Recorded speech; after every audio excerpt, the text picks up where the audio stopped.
Meeting to order. Can we take roll call, please? Ms. Atkins? Here. Mr. Bach? Here. Mrs. Peterson? Mrs. Sandow? Here. Mr. Sorensen? Here. Mr. Sturm? Here. Mr. Wright? Here. Approval of the May 4th, 2026 agenda. Do we have a motion to approve? Motion to approve. Second. Any discussion? Vote, please. Ms. Atkins? Yes. Mr. Bach? Yes. Mrs. Sandow? Yes. Mr. Sorensen? Yes. Mr. Sturm? Yes. Mr. Wright? Yes. Public hearing. At this time, we will open the public hearing for the 2026-2027 school calendar revision. So there's just been a request for a small change. So we have, every year we do parent-teacher conferences in the spring on the first week of March because that's when they've had our show choir competition clash. And so that way that Friday is done because we do have a lot of the teams will start rolling in on Friday, and then we have our big junior high competition on Friday. So we wanted to, so every year we try to just kind of remove conflict there. And so this year, or for next year, they've decided that they want to move clash back a week to the last week in February. And maybe I'll have Director Adkins talk a little bit about the need to move it, if you'd be so inclined. Sure. Show choir competition and season runs primarily January and February, and a lot of the teams stop traveling in March. And so with our competition being in March, we relied a lot on the bigger Nebraska schools. And so a couple of them who were there this year have stated that they are going to go elsewhere just for something different. And a lot of times you don't go to the same competitions every year. But with us being the first weekend in March, it does limit who can attend because we don't get the Indianolas, the Des Moines, the Waukees that come because they have ended their traveling seasons. So the decision was made to move it back, and gratefully, the calendar worked out because you don't want 1,000 kids leaving the high school and hundreds other of middle school and parents trying to get in. So hopefully this will grow our show. We were down in numbers this year by probably 6 or 7 performances, not necessarily schools. So it's been this way for almost 30 years, and so it was time for a change.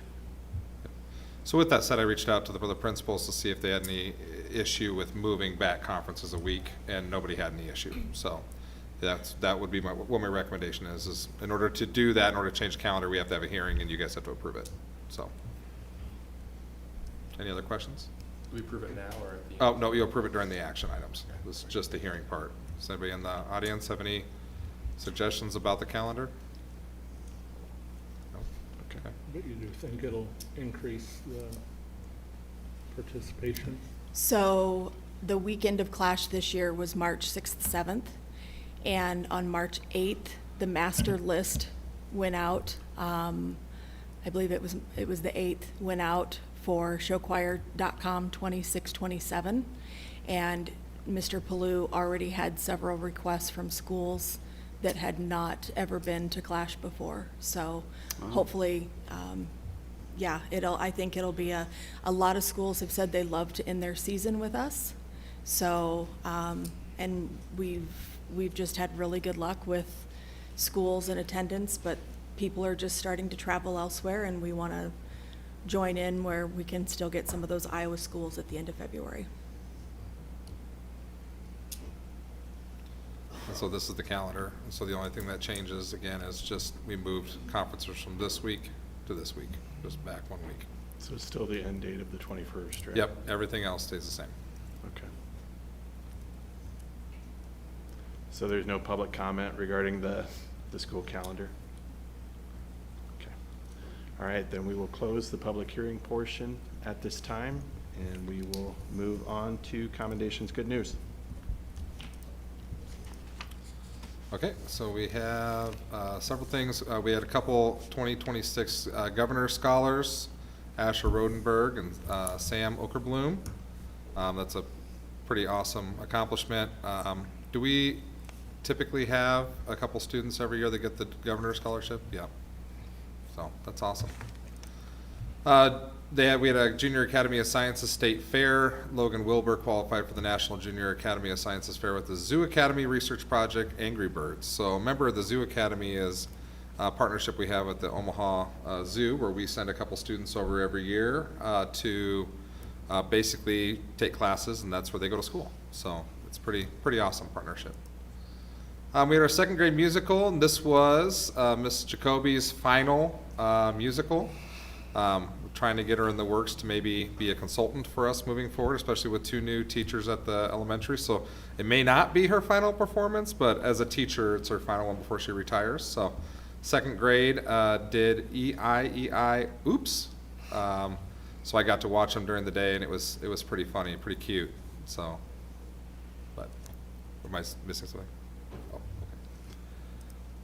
The jazz band headed to Iowa Jazz Championships. Jazz band took home first place at districts, and then Preston Cronk and Sam Andrew were recognized as outstanding soloists. So that's really awesome. Our jazz band's quite amazing.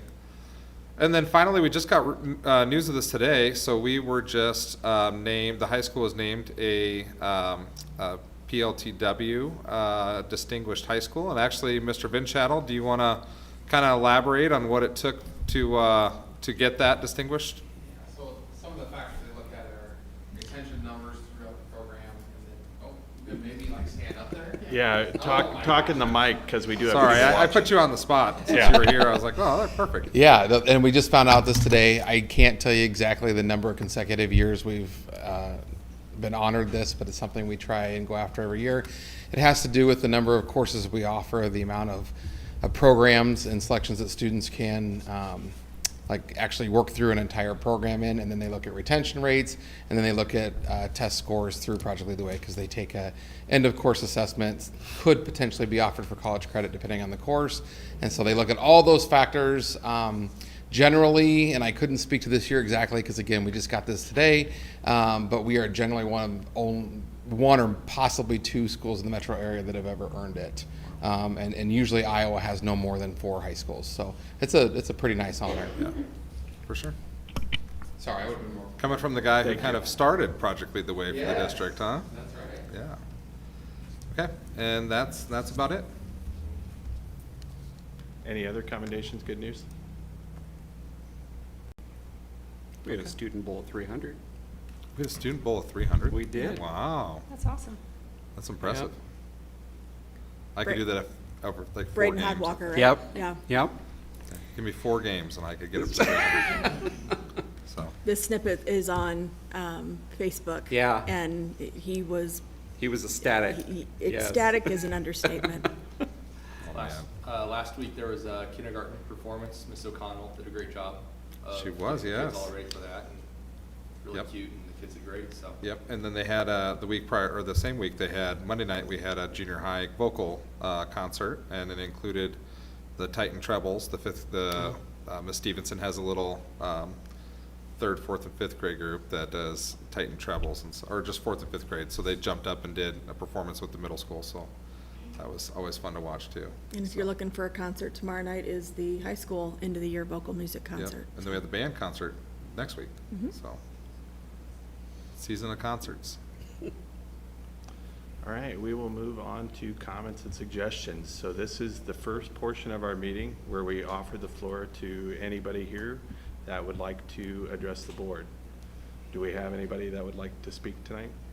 Can you speak up? I couldn't hear you. Oh, sorry. I was saying, this is comments and suggestions. So this is the first portion of our meeting where we open the floor to the public to allow people to address the board. Is there someone that wants to come and speak to the board?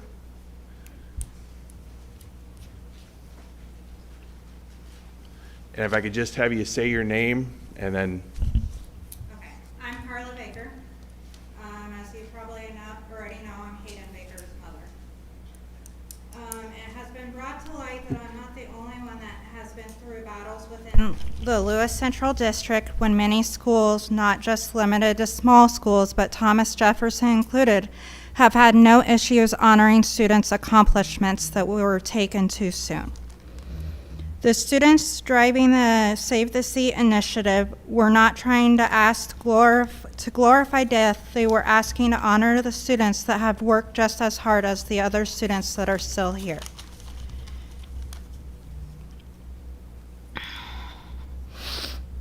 Hayden didn't have an easy road, but this is what drove himself more to better in his life. With his academics through his high school career, he was on the blue highest honor roll 2 times, the white honor roll, high honor roll 6 times, and the last semester in both his high school credit and his college credit, he had an A+ when his accident happened. He not only earned his chair and diploma at the high school graduation on May 24th, he would have been graduating at the Lewis Central High School in May 2025 if it wasn't for him trying to get the IWCC classes done prior to his true senior year in high school.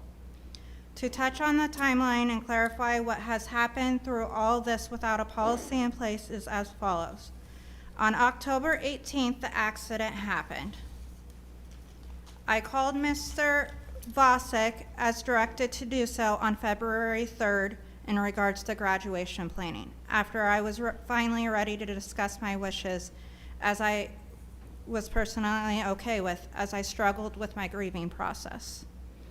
At the time, we had discussed that Hayden would have a seat in place with his gown, and maybe something to recognize his accomplishments. His name listed along with the other students as he earned it, a photo of him to remain in the slideshow, and likely a student of the 2026 class seniors would hold a moment of silence, and that he would still earn the diploma that he had earned. I was told at that time that the school would likely be glad to honor these wishes and would get back to me if there was any issues. After receiving emails in regards to graduation, specifically in regards to graduation caps and gowns, on April 26, I had called to leave a message with Mr. Bosick. On the 23rd, Mr. Vinchatto had returned my phone call. Mr. Vinchatto at that time informed me that previously discussed plans could no longer be honored. Instead, he was proposing memorial flowers on the stage and a special announcement in the commencement program. This was extremely upsetting, as this had not been communicated previously discussed would happen. I was the one that had to reach out. I spoke with Mr. Vinchatto on his achievements and how he truly earned it. After the discussion, he said he would follow up in regards to the diploma and stressed he would not be able to honor Hayden's seat with the student body. After the phone call and processing the conversation, as trauma grieving is very difficult to process things, I had spoke with many of Hayden's family and support system, and then at that point I had thought and the best idea was to have a meeting and requested it with Mr. Vinchatto and any other people that had made decisions in regards to graduation, and with other students that had felt strongly about the matters. Mr. Vinchatto responded to my email request that he thought it would be a great idea to meet.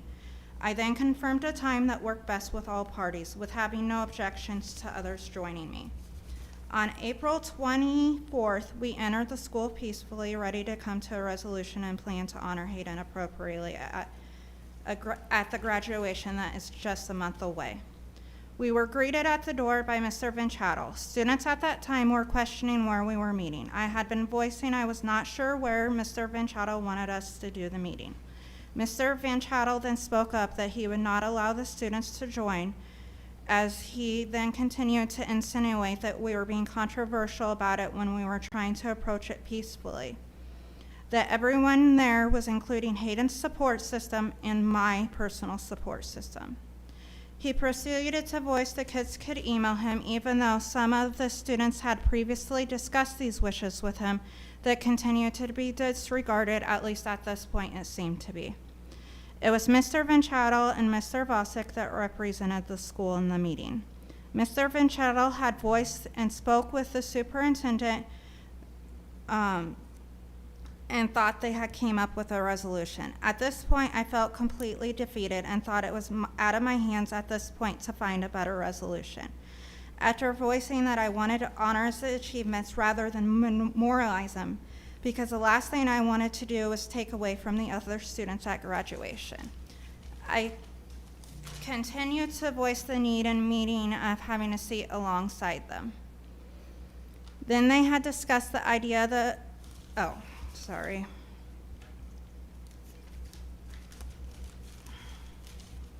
is about the achievements.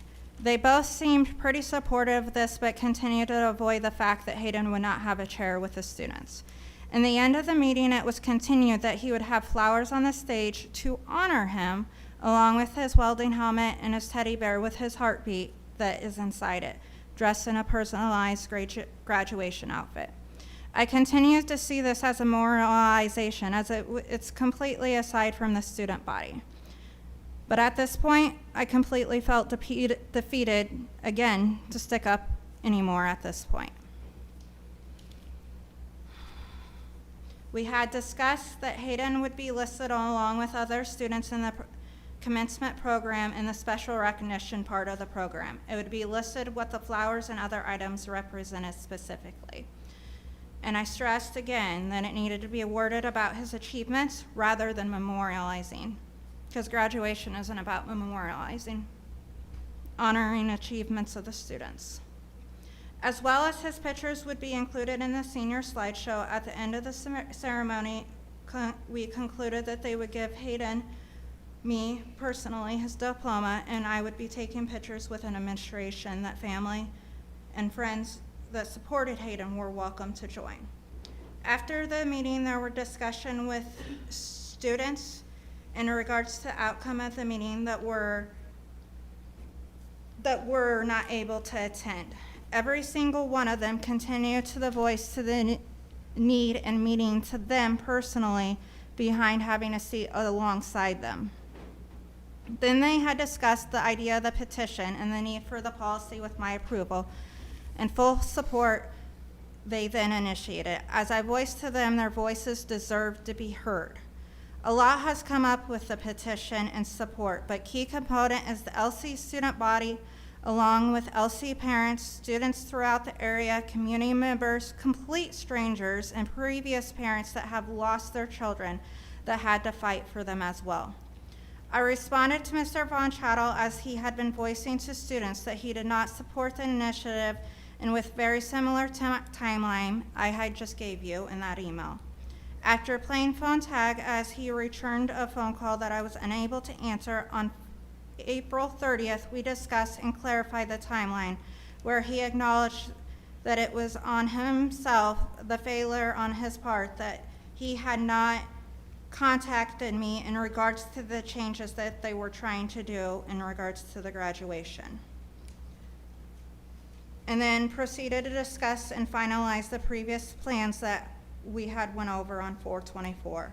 When it came to the seat discussion, he had told me he would discuss it after the board meeting, as it would be where the decision would be made in regards to this. I will conclude with my final wishes, as I felt Hayden earned it through and through. The chair where he would sit, the gown I ordered personally myself for him, along with his welding helmet, and at very tops, the heartbeat bear. Just to represent him, not to take away from students or glorify death, but his achievements. Can continue to have him listed with other students and would be okay with a special recognition area of plans, but shift it around the empty chair, not flowers. That rather seems like a memorial gesture. And to be honest, Hayden completely hated flowers. So his pictures and the slideshow alongside the other students, and along with receiving a diploma after the ceremony, as I continue to advocate. I do not want to take away from other students. As you have heard from me today, this shows the need for a policy to be put in place for special circumstances like my own, not so no other grieving parents, students, and families that have to go through the battles like we have this last year, especially in the time of grief.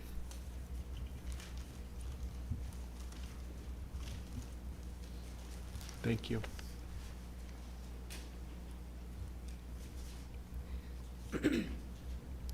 Hello, members of the board. My name is Emma Bruno. I'm a Lewis Central High School senior, and I've been a part of the district since I was a kindergartner. I'm responsible for the Save a Seat petition, which I have shared all the responses to all of you. And I'm here to elaborate the specific goals we'd like to achieve here with the petition.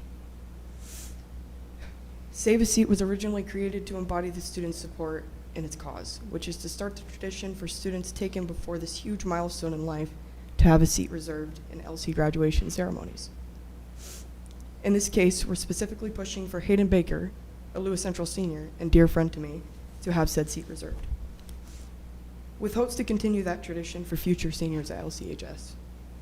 I want to clarify, like Carla had stated, that this is not to glorify death, but rather to celebrate the achievements of those lost in a meaningful and impactful way. I'd like to draw attention to the impact Hayden's death had on Lewis Central. Hayden was dedicated to the trades. He excelled and helped multitudes of students grow. Many of those students, being a part of the younger class, looked up to him, as he was one of our state welders and cared deeply for a new program. He was respected by so many, and his importance to this new welding program that was just implemented all but a few years ago was gravely clear in his absence. Honoring something as simple as a chair is much more than it appears. By this I mean that this is not just an empty chair. It's a visible acknowledgement of said student's absence, a tribute to their accomplishments, and a way to include them symbolically in a milestone they should have experienced. This simple gesture shows that the student's absence is felt, and that these accomplishments are recognized in a truly powerful manner. I'd like to reiterate that Save a Seat was purely student-driven. This initiative just demonstrates maturity, empathy, and a clear desire within the student body to support each other and honor those who are gone. With the petition having 480+ responses, majority of which are LCHS students, it shows that the students are actively fighting to create an even more compassionate environment around them. Some of the parental and public support has come in addition to this support to our goal, which is to request all of you to please consider implementing a policy that will honor a chair for those who earned graduation but are no longer with us. This would additionally address the gap in LCHS lack of policy regarding students who've passed in a very compassionate way. Please, members of the board, consider our cause in implementing this tradition, as I feel it would foster a culture of remembrance and empathy Lewis Central strives for as a district. Thank you all for your time. Thank you, Emma. Do we have anyone else that wishes to speak?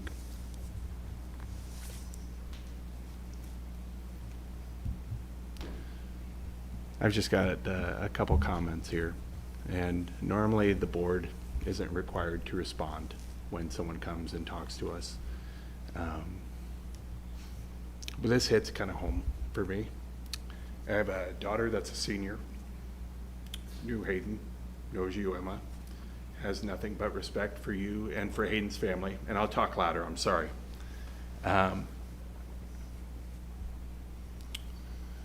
So what everybody's doing here, supporting Carla and the Baker family, amazing. And it's a great show of support.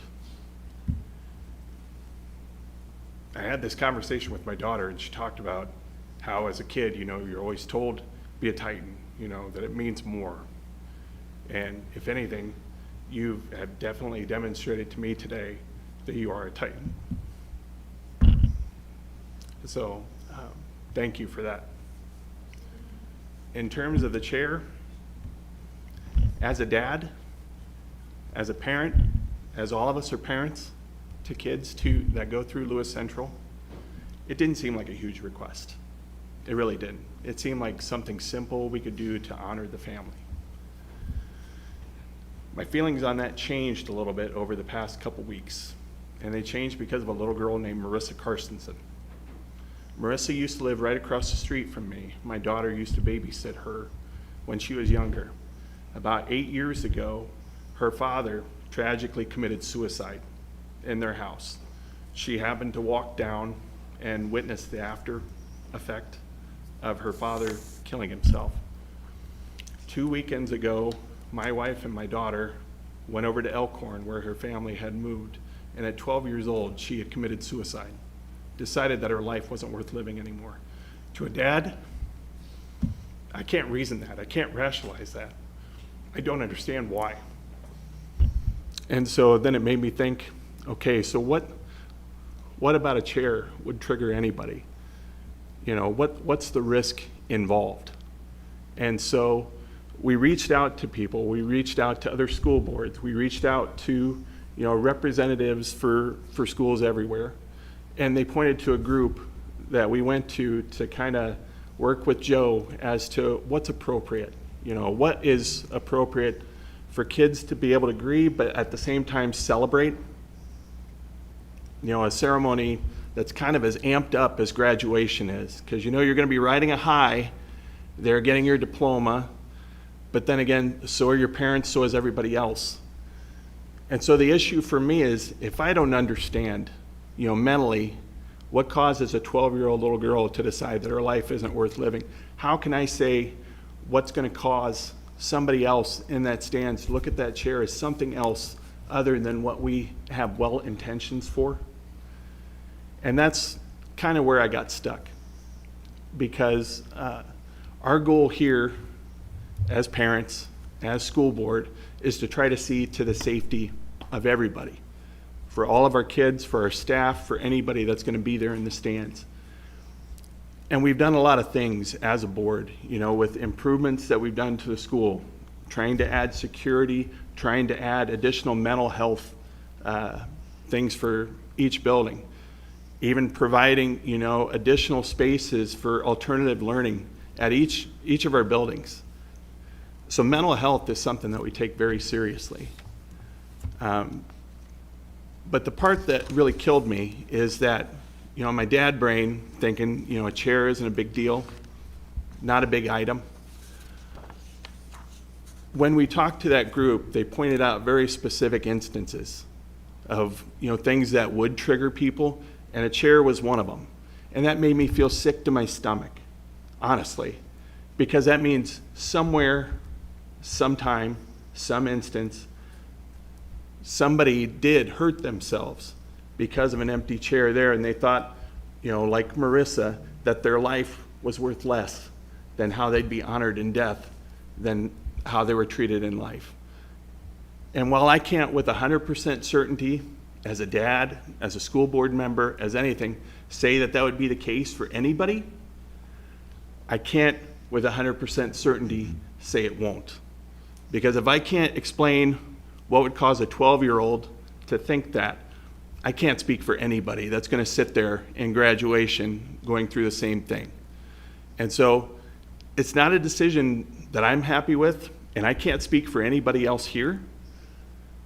But honestly, if it's a decision between being happy about making this decision, which I'm not, or our kids being safe, I'm going to choose our kids being safe 10 out of 10 times.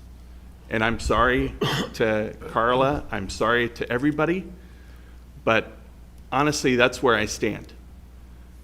And that's why I support the administration's decision to do what we do.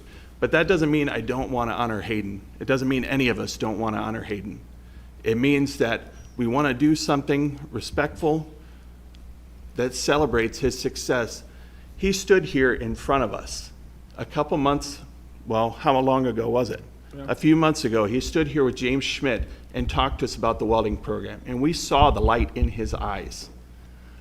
So I want to sit and I want to honor him in the way that's best for all of our students, for everybody in the stands, and to make sure that anyway, that's all I have to say about that. Does anybody else want to respond? And I can respond a little bit about, so on top of everything that President Wright said, so when we talk about mental health, we do our best to put together a service or programs that can help students with mental health. But are we mental health experts? Absolutely not. We're not. And so what we have to do is we have to rely on experts in order to give us guidance. So we're not making decisions based upon what little we know. And so the group that President Wright is talking about, I reached out directly to them and had several conversations with the director, and this, what it is the National Center for School Crisis and Bereavement. And if you guys want to grab it, I asked them for a copy of their latest guidance, and I have it on the table over there. You guys are welcome to grab.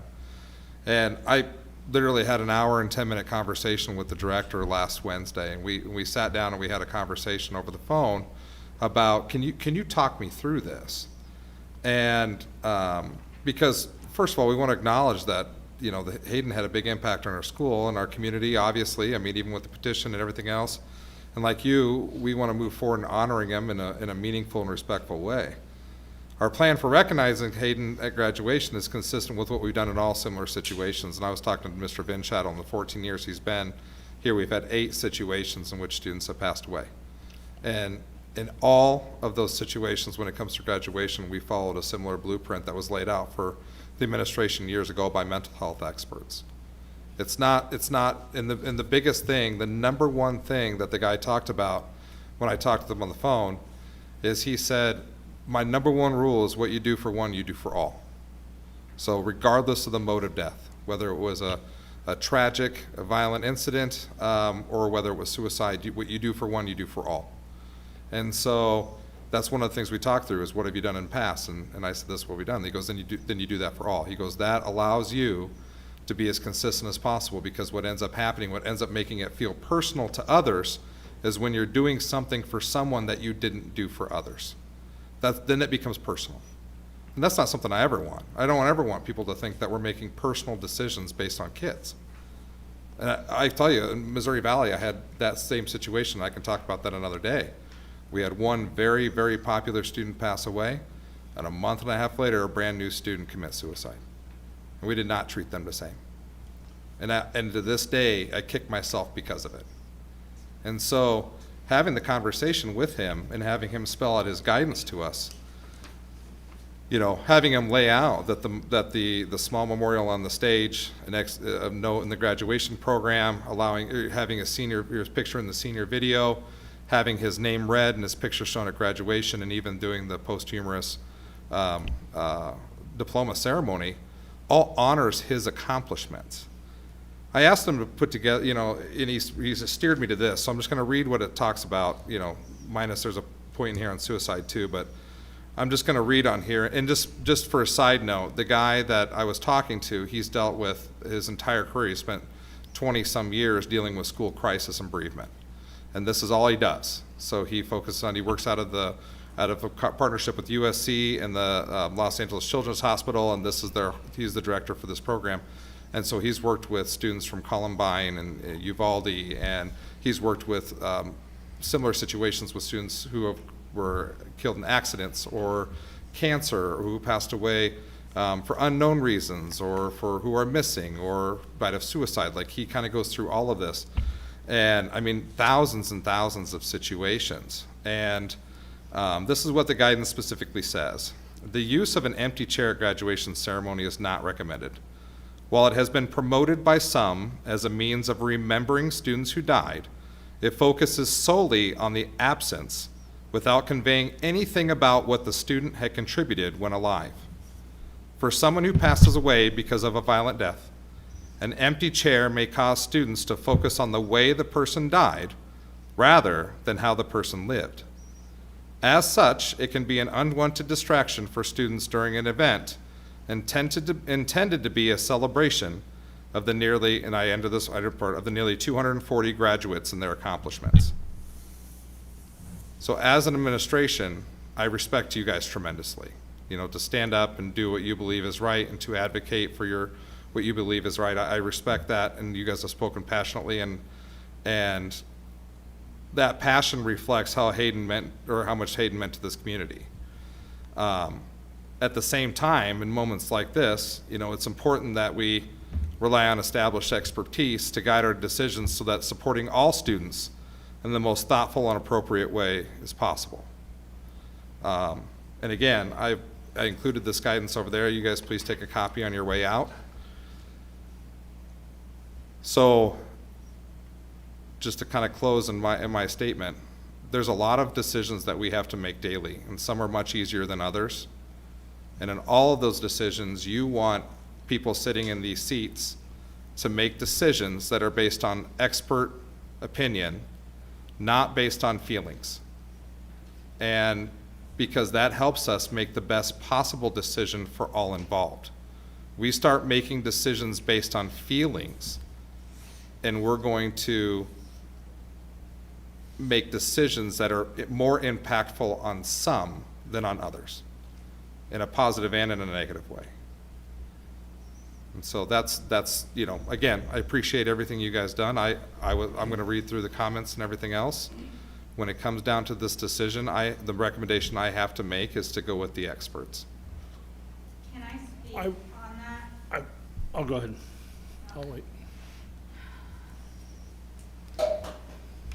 As a nurse that personally works in the psychiatric units, have my own mental health struggles, my kids, Hayden had them. Silently for most, because he wasn't a very open person, because he was a stand-up guy. I completely respect and appreciate the research that you guys had shared today, and completely agree, because the last thing I would want to do is to have something happen to another student, especially that was close to him, and fully support that. But in regards to setting a policy in place for future, so people like me, his support system doesn't feel like we're fighting a battle once again, when I haven't been able to hit a court trial for my son's murder. it's very, very difficult to navigate through and don't know where to start. But if there's guidance and a policy put in place supporting the recommendations of the experts, I fully agree and fully think it's appropriate. But that's where Emma's drive for a policy that not, if saving the seat is not a specific recommendation by the experts, I totally, fully support, but a policy needs to be put in place so we don't feel like I'm basically fighting a justice system at this point, because none of this was brought up to me until I read an email sent to the student board that one of the students have shared with me. And I can tell you that a policy has been drafted and it has been shared with that organization. I've asked them, they sent me back first revisions. So for future reference, that is something that I'm already heavily into, that we're going to be looking at in June as a first reading here at the board.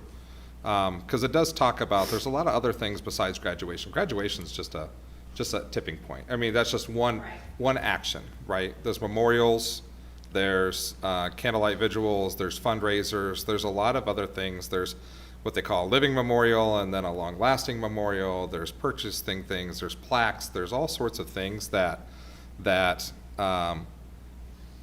you end up doing out of spur of the moment or based on feeling rather than when there's no policy that drives it. So then what you end up doing is you end up having one student that passes away and a group of people, big group of people band together and they, get a plaque or they get all these things and they donate benches and everything else. And then you have another student who passes away who maybe wasn't as involved or not as well known. And what ends up happening for that student is nothing, and what we don't want to do as a district is we don't want to treat kids differently. We don't.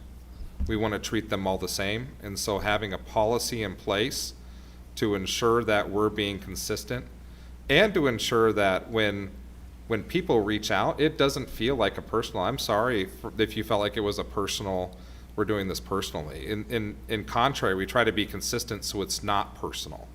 We try to be consistent so we take the personal situation and the personal feelings out of it, because it's hard enough without thinking that somebody's trying to go against you. And so that's where that policy will come into place. So then that way we can be consistent and future people after myself and the people sitting here can look at the policy and say, here is our policy. So people know what we should and should not be doing based on experts, And when I say should and should not be doing, I mean specifically here with the school. Outside of that, I mean, I want to support anything I can, whether it's a bike ride or a fundraiser or, a memorial service, we want to support those. As a school district, we need to be consistent. So I agree with you wholeheartedly. That's already something that, actually, it's the same policy I drafted when I was in Missouri Valley because of the two-student situation. And it was kind of unique at the time. There was maybe a handful of them across the state of Iowa. And it's one of those policies that nobody wants to put in place until they have to. And, this is one of those situations where I was like, oh, it would have been really nice to revert back to the policy. So I took that policy, sent it to the administration to have them review, and then I also sent it to, I can't think of his name, the director for the crisis center. I sent it to him, and he just actually got back to me on Friday and said, here's kind of your first revision. So we'll review the revisions that he's making recommendations to and kind of move forward. And he also offered, he has 2 books that he wrote on grieving and on trauma. He actually calls them 2 very separate things. Grieving is very separate from trauma. They're 2 separate responses. He has books on grieving and trauma, and then he also we'll take a look at as an administrative staff. And then he's going to do a short workshop with us this summer when we start reviewing that policy. So if nothing else, we have a better understanding of the processes. We're not going to be experts at the end of this, and we're not going to try to be experts, because this is something that, hopefully doesn't happen again, although I think that that's fairly unlikely, unfortunately, So But we want to be knowledgeable. Just because you can't be an expert doesn't mean you can't be knowledgeable. I guess I'll talk. All right, so I'm going to talk about my life. I'm not an expert. I didn't contact experts. Does May 1st of 2017, anything ring a bell? So 7810, Deputy Mark Burbridge. So he was my best friend. I got to visit at my house. You want to talk about court dates? We dealt with court dates night and day. I mean, they don't tell a best friend how to live. You don't get all the support as the family does. You just don't. The days of the funeral, who do you think I wanted to call? I wanted to call him because I was experiencing this. He needed to see it. There was nobody to call, right? To me, I would agree that the chair, it would be a symbol, but after that day, it's not gonna mean anything to you, right? What does mean something to me is the ribbon that the police department gave to me. I could take you out to my old pickup. His ribbon hangs on my visor. I have his police license plate in my old pickup. I'll show you here. It's the little things. It's not a chair. You know, this is our life. We still have to move on. May 1st, it was 9 years that Deputy Burbridge passed away, and I just switched wallets. Son of a gun. Now that I open my mouth here, I'm going to look like a fool. Anyway, I have a challenge coin that's typically in my wallet every day for 9 years. That's how I remember Mark. Hayden's not gone with you. Hayden's still here.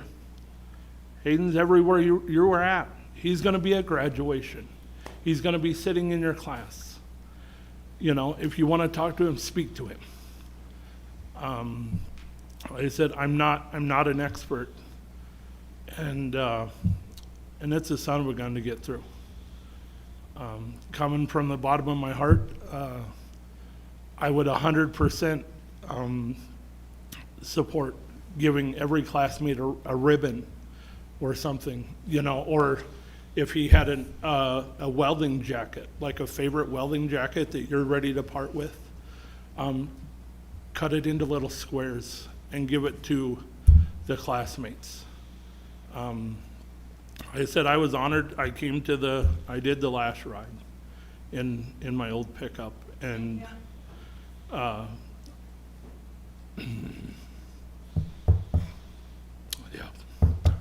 Thanks. With that and his suggestion, kind of made me think of a great idea.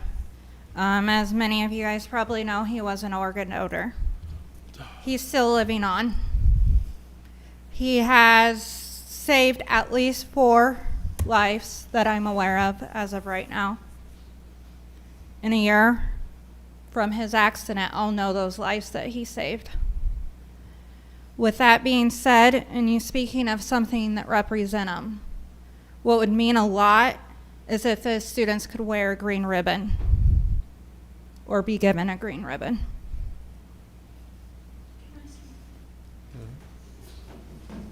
You gotta tell them you are coming. I'm Haley Baker, sibling of Hayden Baker, and this has been rough, and I understand the mental health side of things. I went through that myself, and I understand the equality of people, and I could say this whole thing has been rough, but at least the ribbon or something it'd be a great thing for him. I understand the reasons why you can't have the seat. I just wish it would have been spoken sooner. But at least one way to honor his accomplishments and to remember him, I think that would be a good idea. Thank you. And just for the record, I told you. Found it. I just wanted to kind of ask to clarify a few things. When you talked about 2 instances prior where you had not followed that, what were you talking about? Were you talking in regards to the Lewis Central District or Missouri Valley. Was that Missouri Valley? That was Missouri Okay, Valley. I was a little confused there. I just wanted to talk about that a little bit. I just want to say that I fully understand the expert side of that, and I see where you guys come from in regards to that. I really wish there were a study specifically on the aspect of, like, because he was murdered. I get where it's coming from is more of like the suicide side of that, which I could see could be deemed universally the same at the end of the day. And I think one of the things you'll see is the guidance holds, there's two things in there. One is suicide, and one is specifically violent acts of death. Because predominantly what the Crisis and Bereavement Center deals with are shootings, accidents. You know, suicides are also one of the things, but when they speak about that, they do speak very specifically about traumatic instances of death, not just suicides. Really, all that I want to say other than that is I understand the perspective. I'm still disappointed, and I forgot what I was going with that. Whoops. I'm still disappointed with, obviously, the outcome of that. And I feel like it left my brain. I'm so sorry. I had something I prepared there.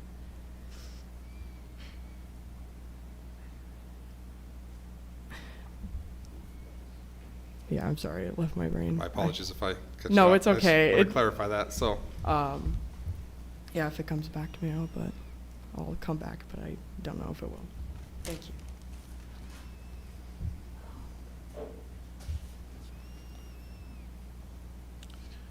Are there any other comments and suggestions at this time? Do we have anybody online?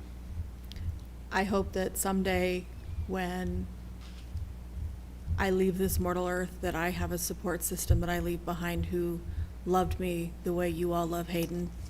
My son was in welding with him and always spoke very highly of him. And I want you to know that in a complete stranger's household, your son's name was brought up and was absolutely, my son raved about the leadership that Hayden provided to the welding class. That's specifically where he knew him from. He's just a sophomore, but he absolutely spoke so highly of Hayden and the work ethic and the things that Hayden stood for. So, you know, while it might not be exactly what you're after, please know that in my heart, I still think of you, Carla, and friends and family and siblings. And I never had the pleasure to meet this young man, but my son did, and he affected my son. And so I thank you for providing a positive role model for that time. So prayers are with all of you, continued on to this day.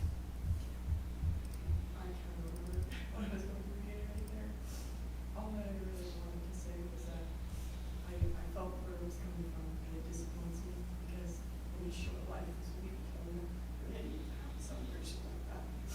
And I totally see where you're coming from. When an opportunity like this will not arise for him again. And it may seem like that to you all, and I'm here with that.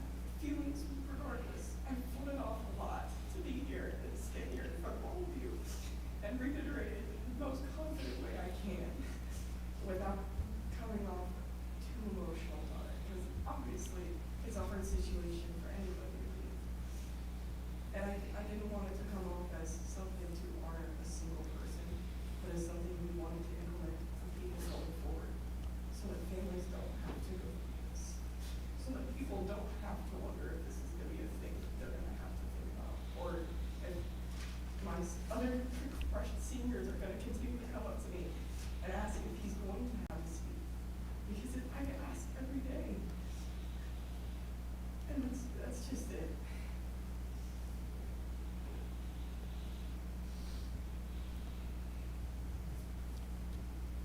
whatever you do, continue to support each other. Stand up for each other the way you have already. Because there's nothing wrong about coming here and asking us that question. Nothing at all. In fact, it just shows the quality of people that you are. So thank you. Okay.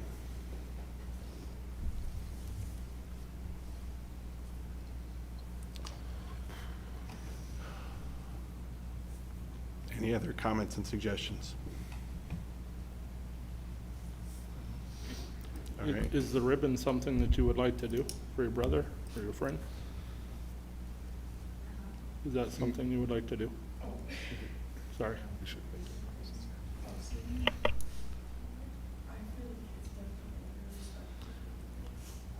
Yeah? Bubba, we'll have to talk that through. Huh? We'll have to talk that through. Well, here, I'm gonna make a personal donation. Here. I don't want this to cost you guys anything. I'll start you out wherever it wants to go. But I want the students to have something after that day, just like I have that coin sitting there. And that will mean more than anything of that day. And if they want, if they need reassurance, 2 days later, they have the ribbon. They can look at the ribbon. They know Hayden's with him, or with them. So I would like to make that contribution and make an impact for all the kids. Okay. All right, we'll move to consent agenda. Do we have an updated agenda? Yes, there is an updated personnel sheet. Or an updated personnel sheet. Yep. Right here. Have to figure out how to make it bigger, so you guys can actually see it. There you go.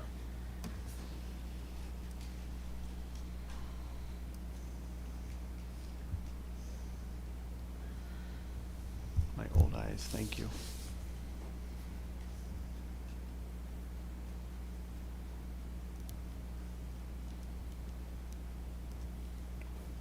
Okay. Do we have a motion to approve the consent agenda as presented? Motion to approve the consent agenda as presented. Second. Any discussion? Vote, please. Mr. Bach? Yes. Mrs. Sandow? Yes. Mr. Sorensen? Yes. Mr. Sturm? Yes. Ms. Atkins? Yes. Mr. Wright? Yes.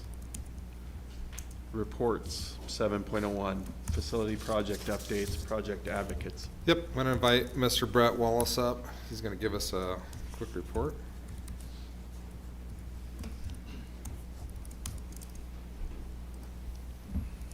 Hello again. Been a while since we did a big update like this, but we've got a lot of stuff happening here shortly. So give you just kind of a status update of all the different projects we have coming up this summer. A few of them have started already, but the bulk of them are starting as soon as school's out. So Kraft Elementary is got the windowsill replacement and window caulking replacement project that's going to be starting right at June 1st.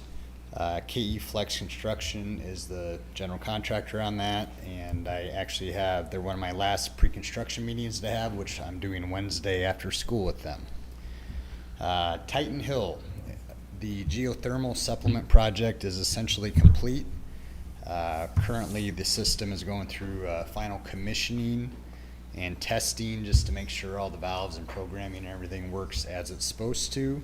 And it's also receiving a chemical treatment process right now that's going on to treat all the piping and everything with the chemicals that have to be used.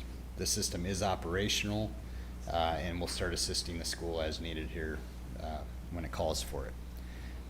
The other big project at Titan Hill this summer is the exterior envelope project.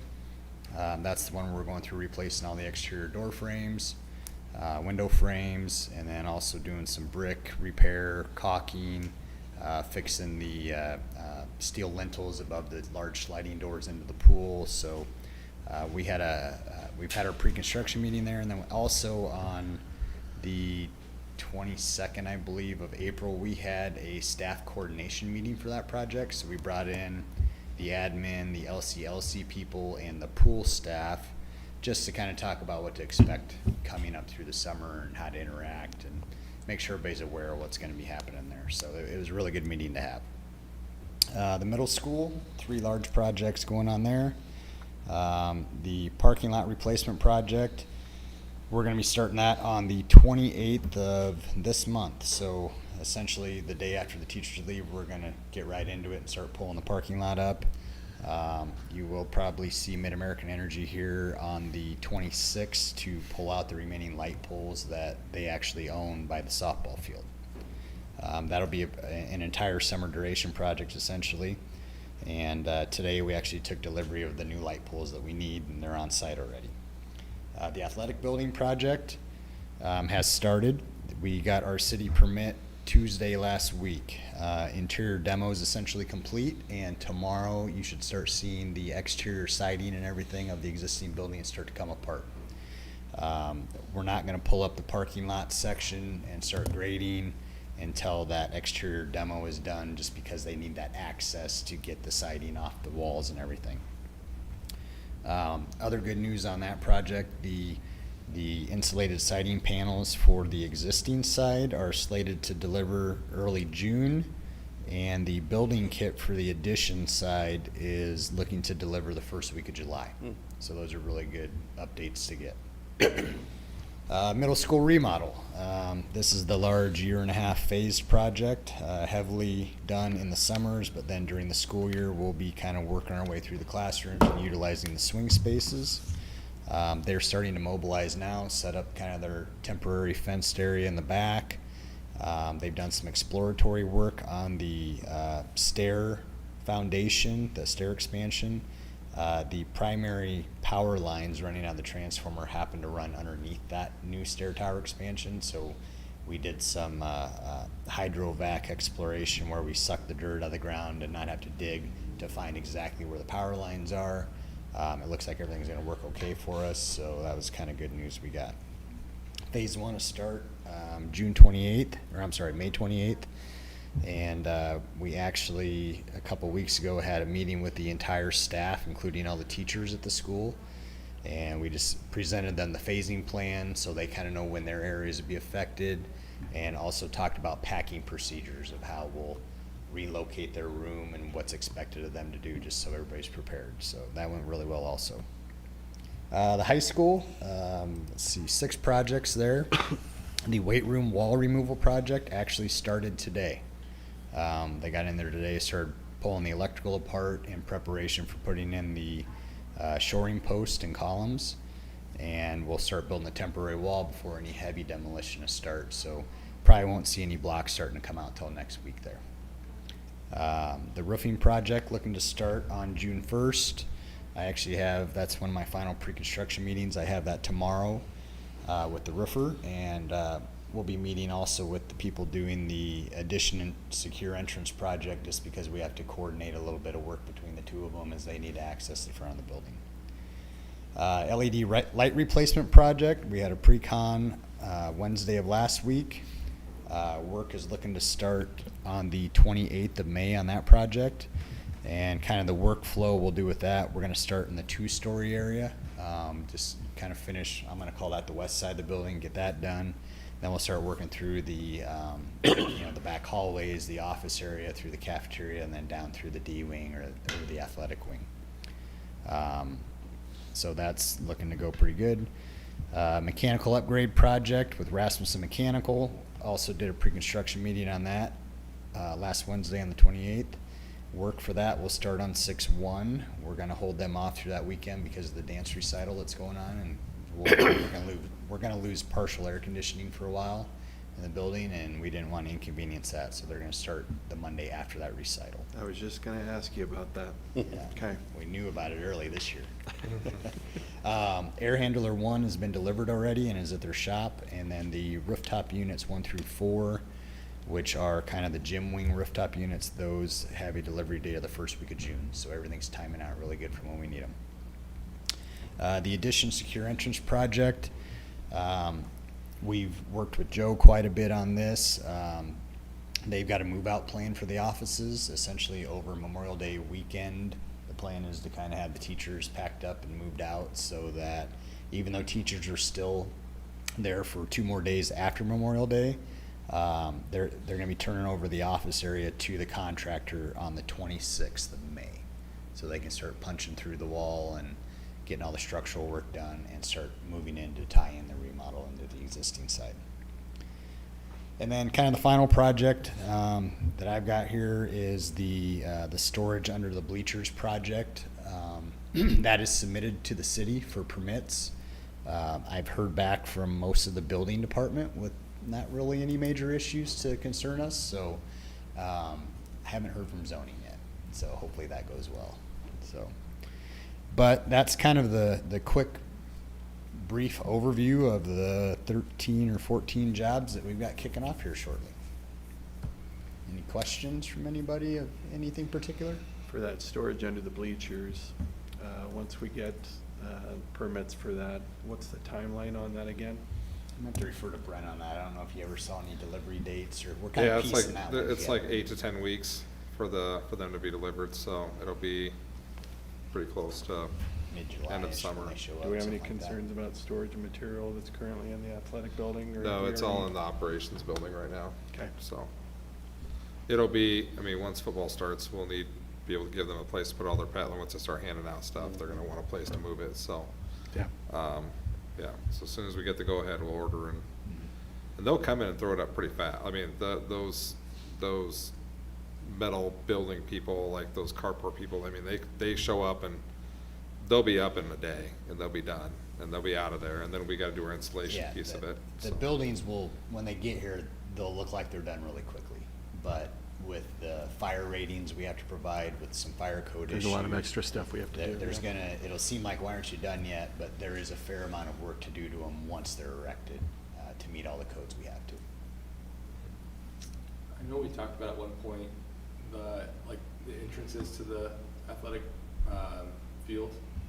Yes. And kind of revamping them a little bit. And I know the only reason why I'm bringing this up is because the athletic building, it's gonna realign and readjust. Right. Have we had any communications around getting like a budget for what that might look like if we want to just put it like a little bit nicer looking entrance? Not yet. That was kind of a project that was slated for next summer. Next summer? Okay, Yeah, just wanted yeah. to double check. We've brainstormed some ideas of what you could do. Yeah. So we've got some options. We just need to kind of, as everything starts going and we can take a breath, we'll start focusing on some of those things a little Yeah. more. The existing fencing around the bleachers right now to kind of Yeah. keep folks out. There's a section where some little ones can easily crawl back there. Oh, is there? Okay. Right where the ramp is. Okay. I only know that because I saw it this weekend. Interesting. It- Okay. Yeah, I'll talk to Mr. Edelman and see if we can't Shore that up a little bit. shore that out. Yeah. Yeah. Okay. Now that you mentioned, I have had to kick kids out from back there. And Yeah. I didn't That's how they're realize getting in through there. is Okay. just a small little section. I'll tell you, where there's a will, there's a way. Yeah, They'll I mean, find I it. couldn't fit in there, but I mean. Give them a little hole and they'll figure it out. That's right. Yeah. Okay. All right. Any other questions for Brett? Anything else? Thank you. All right, Brett. thank you. Okay, so as we move through the spring season, sorry, let's move on. I moved on without you announcing me? Well, it was your segue in Oh, anyway, okay. so superintendent report. There we go. So as we move through the season, this week we have Teacher Appreciation Week. So it provides us an opportunity to recognize the incredible work of our educators. In addition, last week we celebrated Transportation Appreciation Day, School Lunch Hero Day, Principal Appreciation Day, and the week prior we recognized Administrative Professionals Day. I am probably the worst when it comes to days, and so I always use like Teacher Appreciation Week as like School Appreciation Week, because that way I just have to remember 1 week versus a million days. So with each of these acknowledgments, it's important that we pause and recognize all of our staff, certified and non-certified, who work tirelessly every day to ensure that our students have a safe, supportive, and inspiring educational experience. The impact of their work extends far beyond our schools and into our community, our state, and our country. As Marian Wright Edelman once said, sorry, it's a long ways away from here, education is for improving the lives of others and for leaving your community and world better than you found it. I like that statement because I feel like the work that our staff members do here really embodies that every day. I also want to provide a reminder that our construction projects, and you just heard from Brett, are ramping up across campus. I know everybody who has kids in the district, at least if you have middle school and high school kids, are getting emails that are saying, please don't drive, behind the football field. Please don't drop your kid off, in front of the cafeteria doors. Please don't do this, and trust us. The only reason we're doing that is because we're being told by the contractors that they don't want you there. So they don't want you there because they don't want to hurt you and they don't want to hurt their people. So if we ask you not to drive there, or if we ask you not to do something else this summer, please just don't do it. On May 23rd from 9 to 2, we're going to provide an opportunity for community members to visit the middle school and see their handprints before they are removed as part of the upcoming renovation. As a parent of a 6th grade daughter who's hopefully, if she hasn't messed up too bad, about to put her hand on the wall, she is not happy with me right now, and neither are her friends. They think it was basically my personal vendetta to get rid of the hands at the middle school. I can tell you that's not the case. However, what's that? I said I have heard a lot about that recently. Right. Yeah. However, I can tell you that those walls are disgusting. Like you can't hardly wash them with any type of anything beyond water because it takes the paint off. So we'll be essentially wiping away many, many years, besides handprints, of food, spit, boogers, all sorts of other things that are on that wall. So maybe if I say it that way, maybe other people will be like, oh yeah, ew.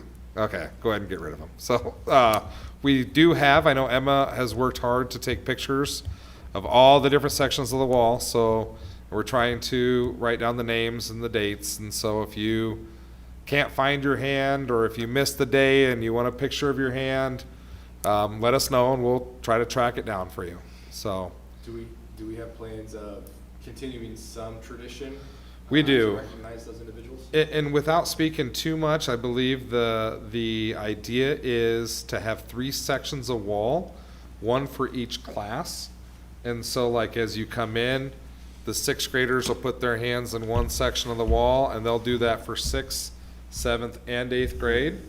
And then when they graduate, or when they go on to, I hate graduate because you don't actually graduate middle school, it drives me insane. When you move on to high school, then we will paint over your hands. You can take all your pictures, and then the next class will take over at that point. So it's a way to kind of continue the tradition without maybe getting in the same, I'll call it a sticky situation that we have right now with the dirty wall. So something, of course, my daughter, that's not good. She fully anticipates coming back when she's 45 and seeing her handprint on the wall. And I told her, I said, I don't think that's going to happen ever, anywhere you go. So anyway. Finally, I kind of want to touch briefly on the legislative session. So it concluded last night at 7:07. They came to a consensus on a tax plan.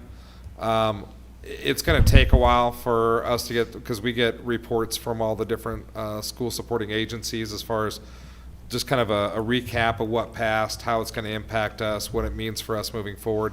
So that's going to take a little bit, but I can tell you a couple things. One is the state has approved kind of another window for preschool students. So it used to be that if you turned 5 by September 15th, you had to go to kindergarten, right? Well, the hard thing is you have kids that are, that are basically starting kindergarten and because they just literally just turned 5, but they're not really old enough to go. So they actually back that up. So if you go from March 15th to September 15th and you haven't gone to preschool yet and you turn 5 during that window, you can still go to preschool. And so that I think is a win. I've been kind of a proponent of that for a long time. And then second, as far as the tax bill, and it'll take a while to shake out, but one of the things I do know is they did They did kind of mess with our save a little bit, which is our 1 cent sales tax that originally was supposed to go 100% to schools. Right now, there's about 8% of it that goes other areas. And then they are going to quickly ramp that up to 25% by 2031, which means that, basically a quarter of the money that we were getting for 1 cent sales is now going to be used by them in the state in other capacities, which means that we have less money coming through with 1 cent sales. So like, let's say, for instance, we were planning on potentially building a school about that time if we get all the growth that we were going to look at, and we were going to use approximately 50% from SAVE and 50% from a tax general obligation bond.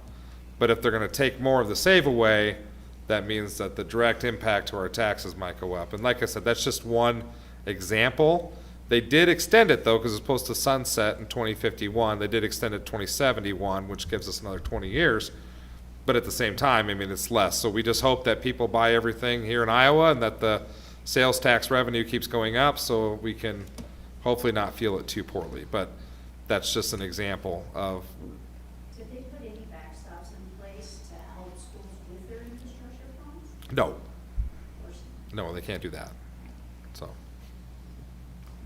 So anyway, any questions? Yeah. I just kind of have a comment question on the preschool aspect. Yeah. Any thoughts about expanding LCLC to include pre-K so that parents can have the access to bring their students to preschool if they could? So the issue with that is space. Okay. So right now, we use all of Titan Hill spaces for our LCLC. So if we had preschool, I don't know where we would put the kids like on Wednesdays during the day, because they use the gymnasiums and the cafeteria, and they really just have a little classroom is what they have. That wouldn't even be big enough for an actual class.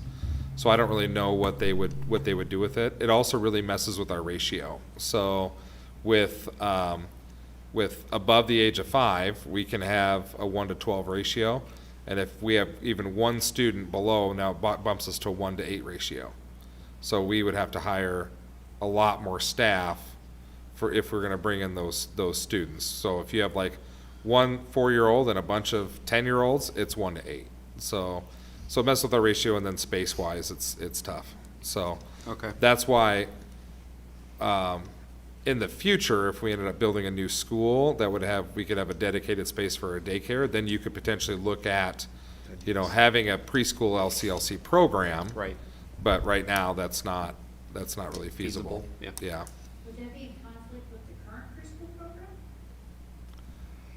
As far, you mean LCLC? No, it'd be supporting. So it'd be before or after school and then non-school days. So like every Wednesday is a non-school day for preschool, because that's the day that the teachers do their visits, they do their plan time, et cetera, because preschool teachers don't have a plan time during the day. Like, they're literally with the students from 8:30 until 3:15 every single day, straight. So that's why they have Wednesdays off. There's no room for plan time. There's no specials. There's no lunch, because by preschool standards, you have to eat lunch with your kids. You have to do all that kind of stuff. So we kind of then defer all of their planning and lunch and everything else to like one day. So, which is a lot more than actually what a lot of other schools do. They go all day, every day, and Right. teachers don't get any plan time. So, but, Thank you. yep, You good? yep, I'm good. All right, we'll move on to discussion items. So we'll go to 8.01, 2026-27 District School Calendar Revision. Too far. Maybe. There we go. Okay, so we already kind of talked about the calendar revision. Do you guys have any additional questions on it since we last talked? No? Okay. Please thank the principals. Yes. Any talk about moving the start date up? There was no change in legislation for that. That was like that's the one thing that we all keep hoping on every single year. No mention. No mention. Well, there's always bills on it, but then it never comes through. It's all those state fair lobbyists. Which is funny, It's a because, lot of revenue for the state. well, but the thing is we could start after the state fair. Like, if you look at the date up here, That is true, yes. like, there's plenty of room here. I mean, there's, This- fair end like the 23rd-ish? So No, the fair ends on like the 14th It's or the the week 17th. before, yeah. So we could technically start, Yep. it is every year. Every year it ends like, Yep. there's like a whole week here that we could go, but we can't. I mean, it'd be ideal if we could start like the 20th and have your 2 early days, your, Yes. you know, you're just kind of your, hey, get to know you, here's your class. And then we don't have to start on a full 5-day week. Like, it would be beautiful. Let us start on the 20th. Give us 2 extra days in our calendar. We could have a little longer spring break, like, you know, but no, local control is not local control. Local control is state control, so. Okay. Any other questions, comments on the calendar? All right, we'll move on to 8.02, Titan Hill Exterior Door Security Monitoring Upgrade Bid Approval. So since we're updating all of our exterior doors at Titan Hill, we need to update the security monitoring access for those doors. So one of the things that we've been doing, we did at the high school last year and at Kraft, was, remember, we're putting door contacts on all the doors so they notify, or we're doing this summer, I guess, on the high school. We did it on Kraft last year. So if there's a door open that's not supposed to be open, it can do things like alert us directly to our phone, set up alarm, that kind of stuff. That's what we're gonna do at Titan Hill. And that's perfect timing because as we replace those exterior doors, they're gonna come through and do it themselves.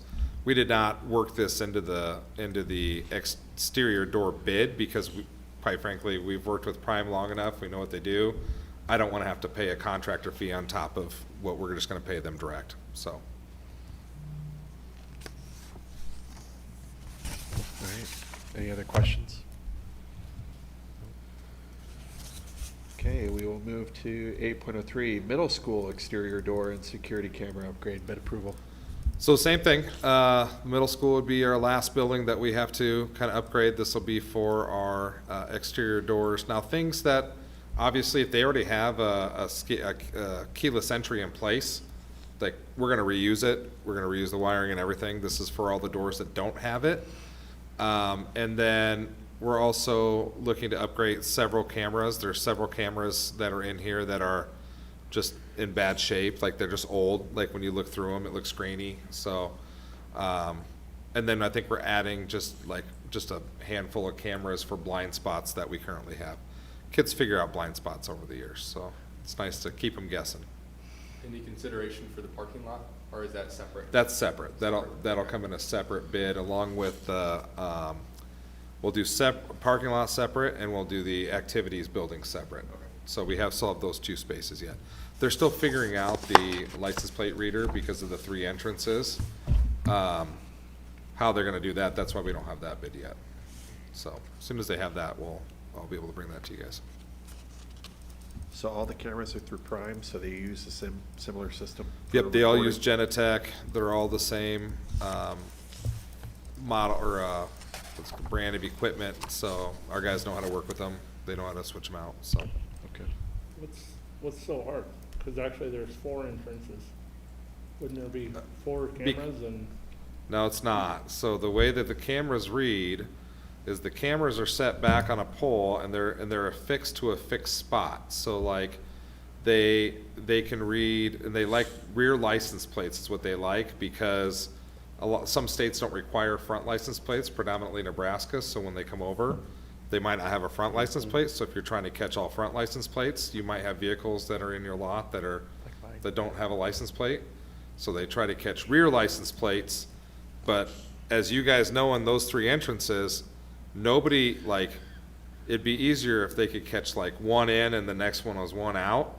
That's not the way that people use our lanes. They're in and out, in and out, in and out. So they're trying to, they said the ideal thing to do would be to have 6 cameras, but those cameras are so expensive.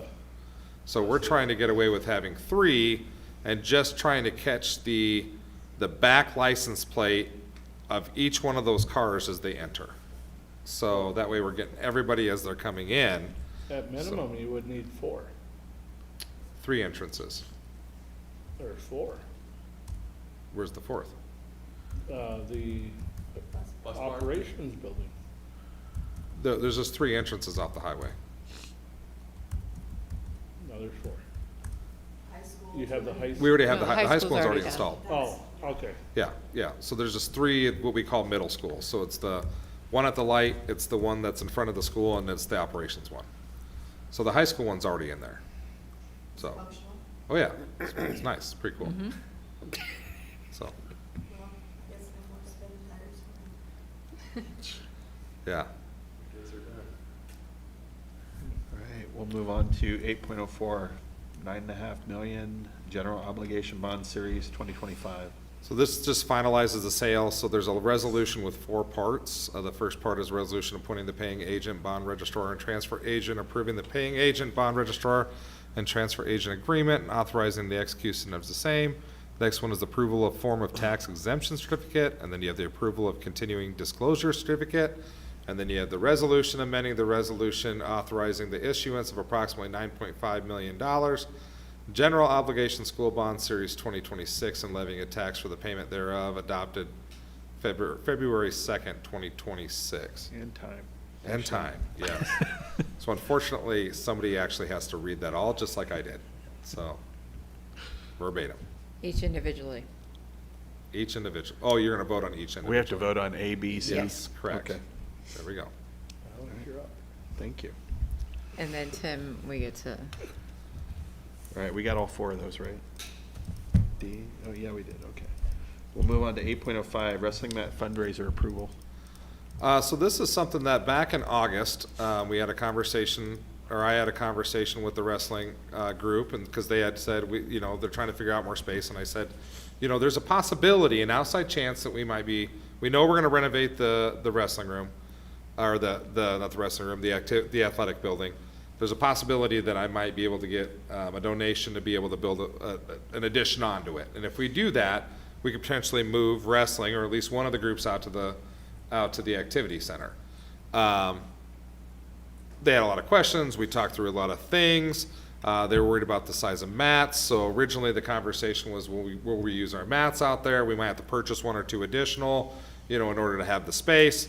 And then the conversation steered to like, well, if we're going to do it, they wanted mats that were actually designed for the area and had the practice circles they need and everything else. And I said, well, I'm going to tell you, like, wrestling mats are like $80,000 to $100,000. Like, they're very expensive. Like, for us to do that, we don't necessarily have it in our budget. But I said maybe in a few years, we might have it in a budget. We could do something in a few years. Well, they wanted something done, and we've had this conversation a couple times. They wanted something done right away. They thought they could start the new facility with their new wrestling mats. I said, well, if we're going to do that, then you guys probably need to support somehow with a fundraiser of some kind.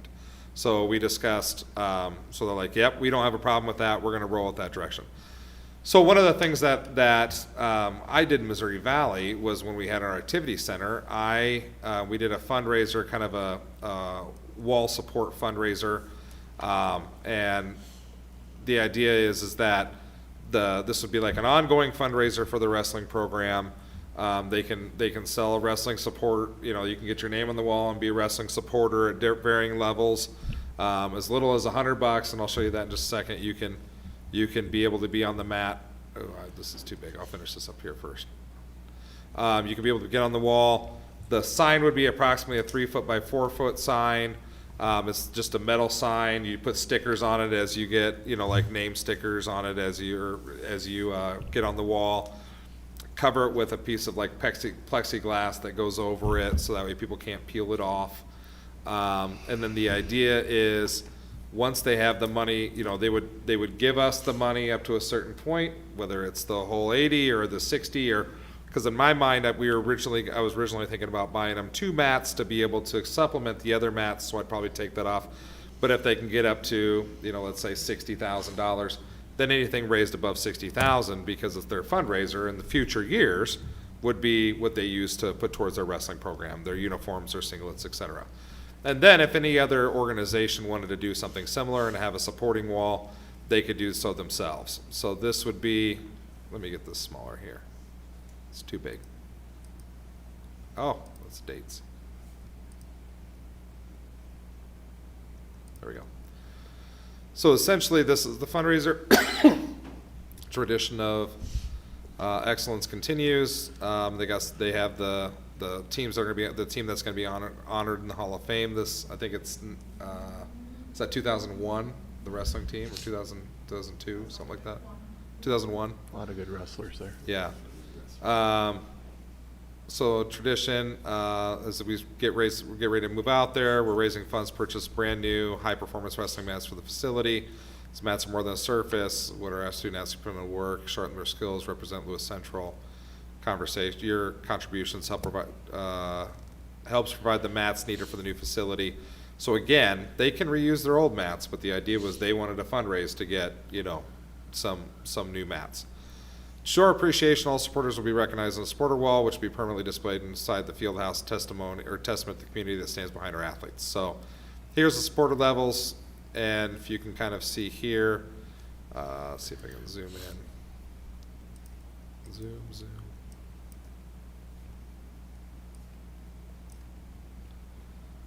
That's just what it would look like. It'd be, again, like 4 foot by 3 foot. You can be a conference champion for as little as $100, a district champion for $500, a state champion for $1,000, a national champion for $5,000, or a world champion for I think it's $10,000. And then, because we'll have a lot of conference champions, obviously your name's small here, and then it gets a little bit bigger, a little bit bigger, a little bit bigger, and then pretty big here. So, so again, this is a kind of a wrestling fundraiser to help us. For the mats, all the money goes directly to the school. There's no outside organization that's running this fundraiser. This is actually a school fundraiser, similar to what you guys approve all the time in the consent agenda, but because it's a little bit different and it does have a sponsorship on the wall, I like to run it through you guys. The nice thing is this size would allow for other groups in that hallway that's out, and like when you first enter the facility, there will be a hallway right there, and you go left to go to the small room or right to go to the field house.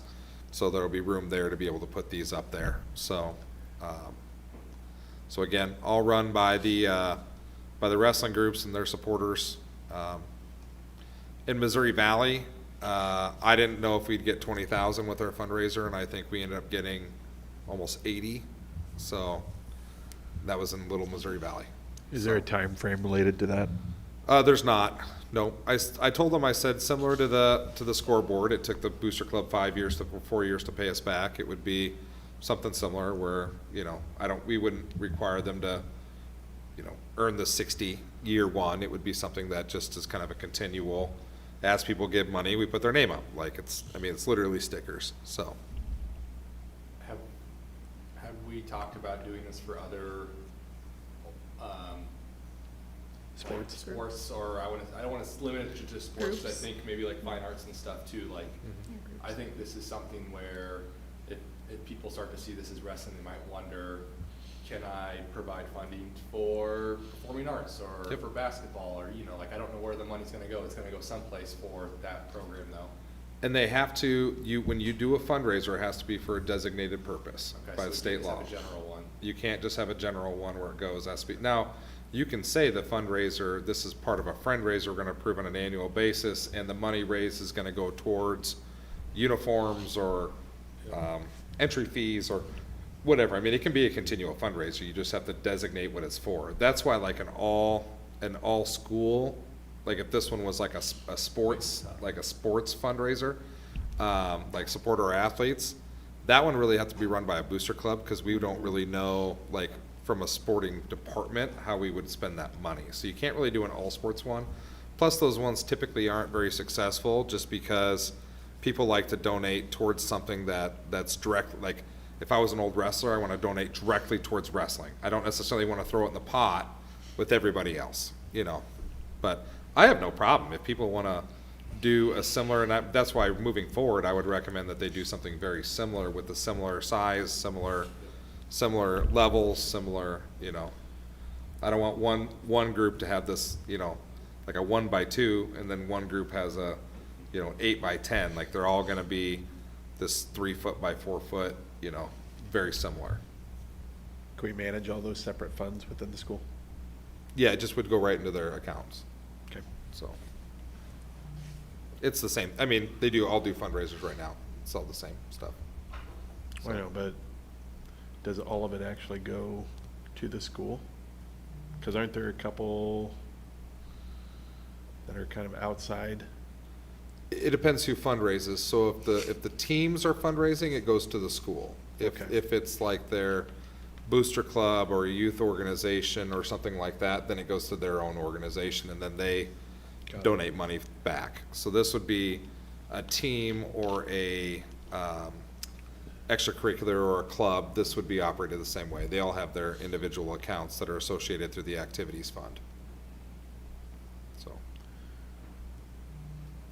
Any other questions on this one? Are you sure you would want to put it in the athletic building? I don't know where else you would put it if that's where the wrestling mats are. Well, I guess my question would be, if you come to a wrestling competition, you're not gonna go to the athletic building. You're gonna go to the gymnasium. And so let's say basketball does the same thing. And so basketball puts theirs in the hallway going to the gymnasium, but somebody donated $500 to this. Oh, so you're thinking exposure of who comes in and Nobody sees? my name, mine's out in the. Yeah. Yeah, I'm mean, just throwing it out there. No, I'm I think not- that's a good point. I think honestly, we used to have murals and Hall of Fame and everything on the walls in the athletic hallway. There's nothing now, because when we painted it last year, we took everything down. So that's very easily where something like this could go in the athletic hallway too. I don't really care where they put it. That doesn't matter to me. But yeah, I see your point. Like, yeah, they could put it in there Yeah, like versus if you're gonna donate to something, like, not that it's for recognition, but. Right. I don't know, like I said, I'm just Yeah. throwing it out there. Yeah. It's a valid point. Someone will think it, I'm sure. Oh, I'm sure. Yeah. It's an ego boost. Yeah. Yeah. Well, and that's why, honestly, like, I know that some people said, well, it's hard, like, if you're gonna do this, is it gonna pull away from wrestling's other fundraisers? And I said, traditionally it's not, because there are people out there who I'll give you $100 to put my name on the wall in perpetuity versus giving you $100 for a bunch of junk I don't need in a fundraiser, like I don't need all your Wrapping paper. popcorn, wrapping paper and pizza boats, that kind of stuff, but. No shame on the pizza boats. I love pizza boats. I don't understand why people don't like French bread pizza. It's amazing. So, but yeah, I think it's just a different level. People sometimes just like to see their name on stuff and be like, oh, I was a part of that, or, so, yeah. But yeah, I think your point's well taken. We could put it in the hallway. I like that too, Bubba. 8.06, 2080 agreement with City of Council Bluffs for school resource officer. Does somebody want to grab Mr. Brinkman? I asked him to. Officer Brinkman, sorry.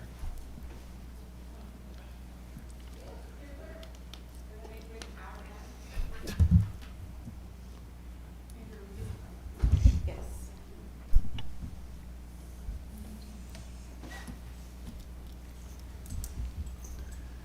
Hello, Officer Brinkman. How are you? Good, thank you. How's everybody doing? Doing Good. good. Thank you for asking me to come tonight. Like I say, my name is Matt Brinkman, and I'm in charge of our SRO, which is our School Resource Officer Program in Council Bluffs. And I want to thank you for being a part of having a school resource officer in Council Bluffs. Lewis Central is important to me. 2 of my 3 boys graduated from Lewis Central, so very familiar with Lewis Central. So I'm happy that we're finally getting a school resource officer, because we hear about stuff all the time around the nation, and it scares me. And it's just nice knowing that we have an officer at the school to help protect. So I'm excited for Lewis Central. I'm excited for the officer to be a part of it and to be here to obviously engage with the students, make them understand that police officers aren't just mean people that give out tickets and all that stuff. So hopefully we can build good, solid relationships with the kids and just a better understanding with the police department and how it works.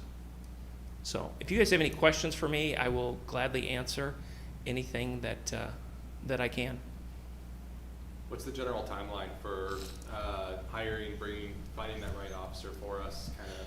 Well, we're actually conducting interviews this month. Okay. I was talking to Mr. Van Chidel. We got a date set up, but we have one of the applicants for the SRO position has military duty, so we're kind of working around his schedule when he's back, and then we're going to get him in for his interview, and then I would imagine It'll be as soon as we can after the interviews, because there are SRO schools during the summer. I'm actually attending one in June as well, that we will send all of our SROs to, because, you know, knowledge is power. So my goal is, if you go to a school, if you learn one thing, it's worth it. And I've been on over 28 years, and I still enjoy my job, and I still go to schools because I still like to learn. So they will go to those schools as well, and then be ready when the fall starts in August.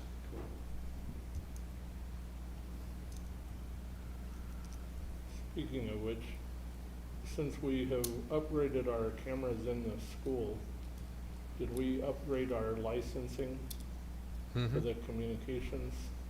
Yeah, they have access to all of our stuff. Yeah, and what's nice with a part of that, so we have had instances where we've had officers have to go to schools.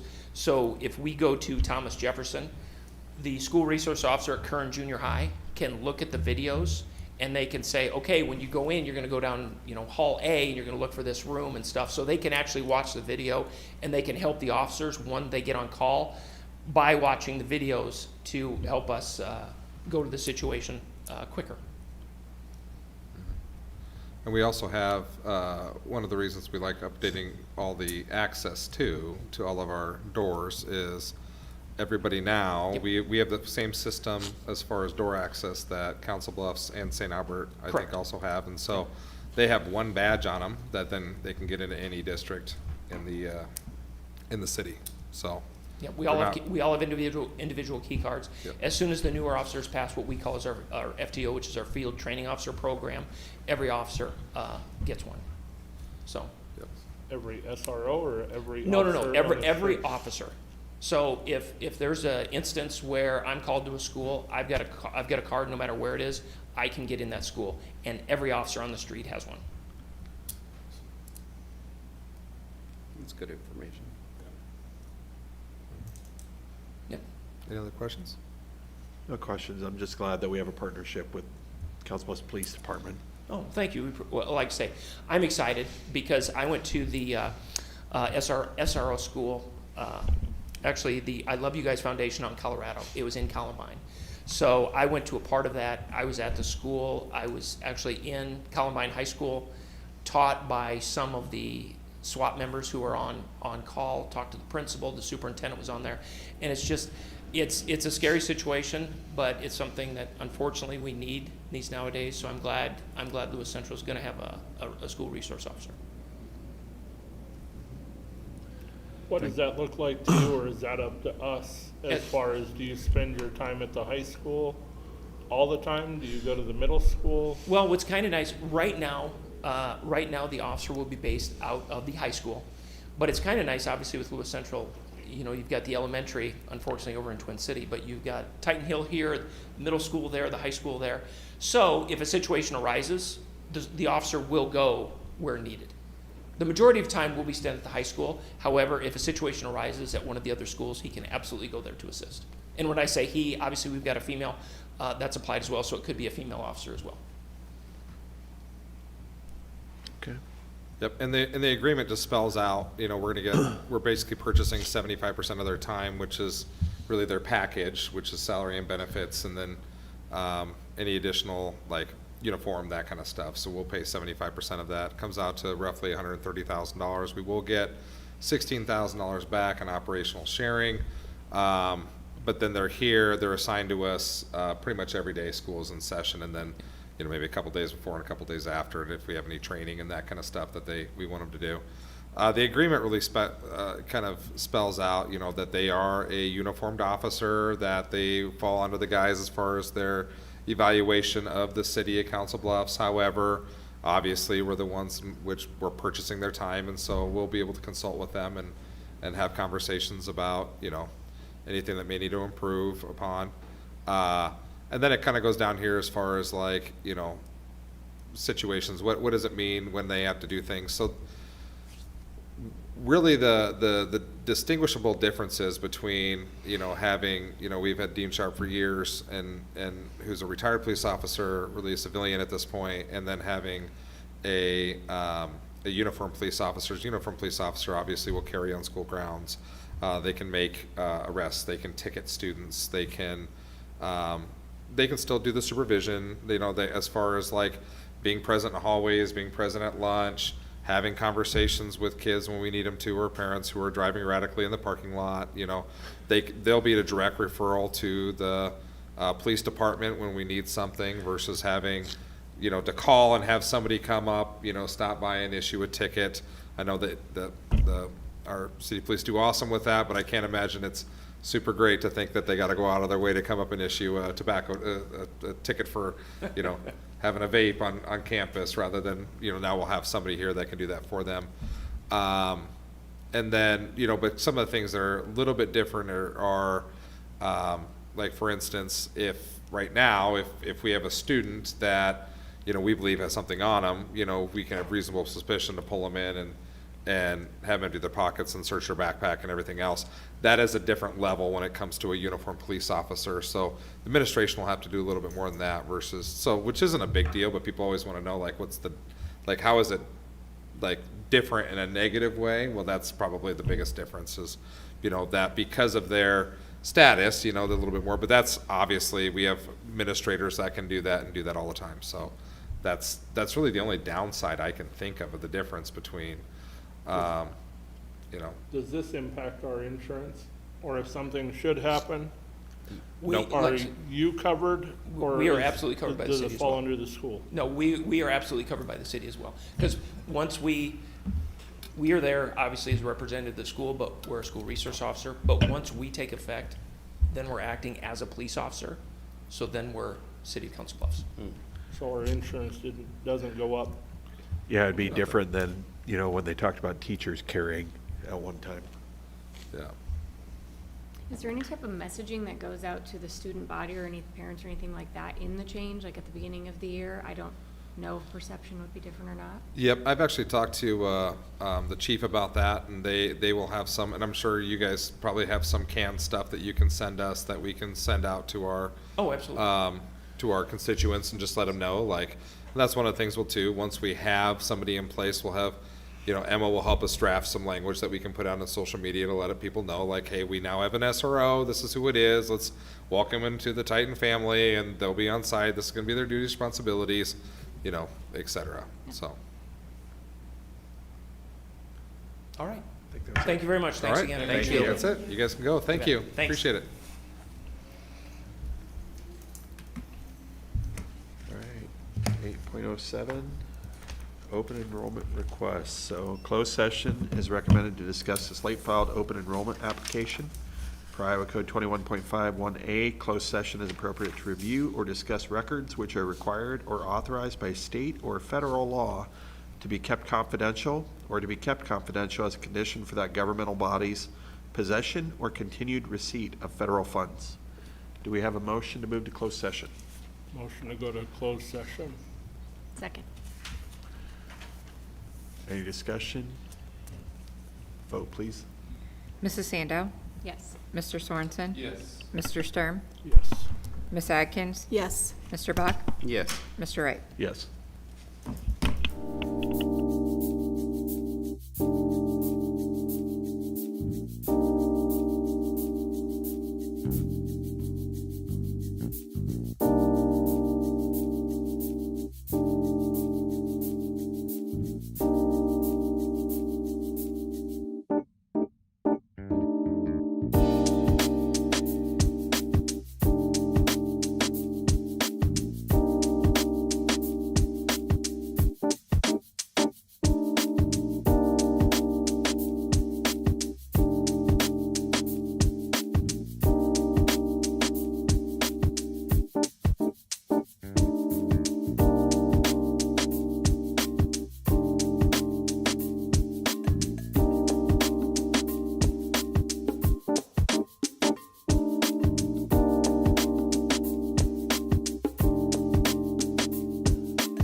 have moved back into open session, and we are now at comments and suggestions. So this is the second portion of our meeting where we open the floor or open the floor to any comments that may be directed towards the board or on behalf of any of our online viewers.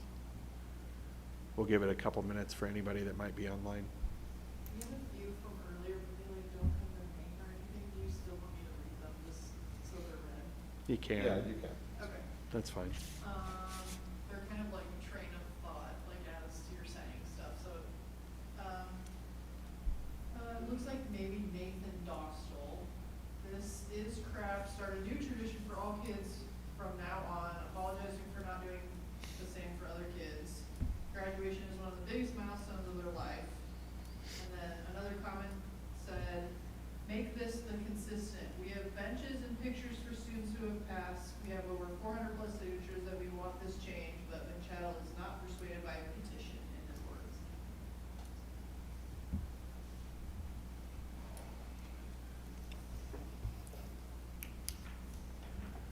Did anybody online hear what you said? They can read those. I just wanted you guys to. Oh, They're in the live okay. chat, so they can see them. But Okay. just wanted to make sure they were there.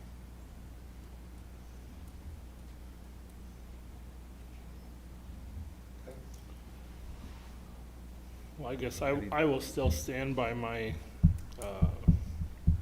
my statement that while a chair is nice, I'm not sure how I would explain to any other students' parents that this unfortunately happened to prior, why it was changed now. So I am in for consistency, but I would be 100% honored to wear a ribbon or a lapel pin or whatnot. And I hope all the other students see the value of that in honoring Hayden on graduation. There's no new comments. Good. All right, we will move on to action items. 10.01, 2026-27 District School Calendar Revision. Mr. President? I'd like Yes. to make the motion to revise the calendar as presented for the 2026-27 school year. Second. Any discussion? Vote, please. Mr. Sorensen? Yes. Mr. Sturm? Yes. Ms. Atkins? Yes. Mr. Bach? Yes. Mrs. Sandow? Yes. Mr. Wright? Yes. 10.02, Titan Hill Exterior Door Security Monitoring Upgrade, bid approval. Mr. President? Yes. I'd like to make the motion to approve the Titan Hill exterior door security monitoring upgrade bid from Prime Secured for $39,758.20. Second. Any discussion? Vote, please. Mr. Sturm? Yes. Ms. Atkins? Yes. Mr. Bach? Yes. Mrs. Sandow? Yes. Mr. Sorensen? Yes. Mr. Wright? Yes. 10.03, Middle School Exterior Door and Security Camera Upgrade, bid approval. Mr. President? Yes. I'd like to make the motion to approve the middle school exterior door and security camera upgrade bid from Prime Secured for $56,264.04. Second. Any discussion? Vote, please.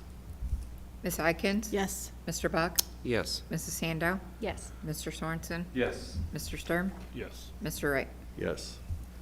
10.04, $9.5 million General Obligation Bond Series 2026. 10.04A, Resolution appointing paying agent, bond registrar, and transfer agent, approving the paying agent, bond registrar, and transfer agent agreement, and authorizing the execution of same. Mr. President? Yes. I'd like to make the motion to adopt the resolution appointing paying agent, bond registrar, and transfer agent, approving the paying agent, bond registrar, and transfer agent agreement, and authorizing the execution of same. Second. Any discussion? Vote, please. Mr. Bach? Yes. Mrs. Sandow? Yes.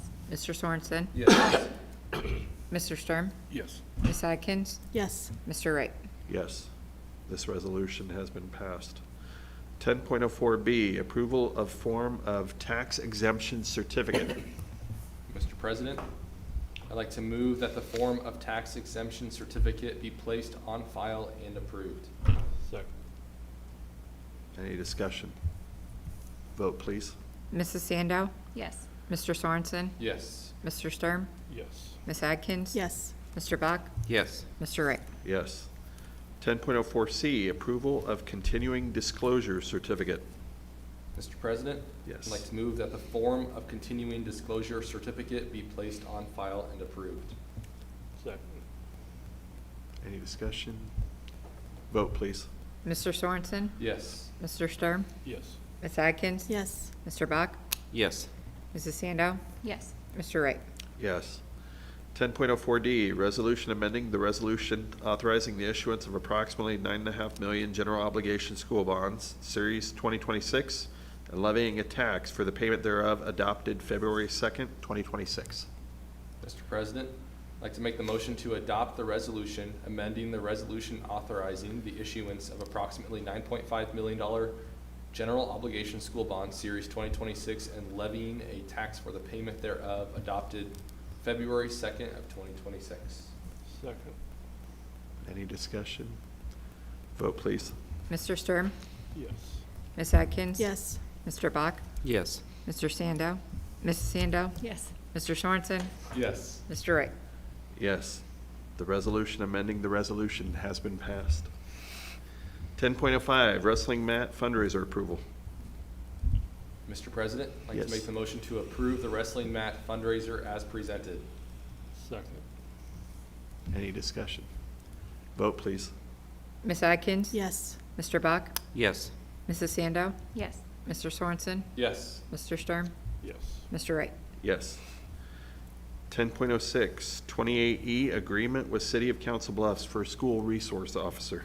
Mr. President? Yes. I'd like to make the motion to approve 28E agreement with the City of Council Bluffs for a school resource officer as presented. Second. Any discussion? Vote, please. Mr. Bach? Yes. Mrs. Sandow? Yes. Mr. Sorensen? Yes. Mr. Sturm? Yes. Ms. Atkins? Yes. Mr. Wright? Yes.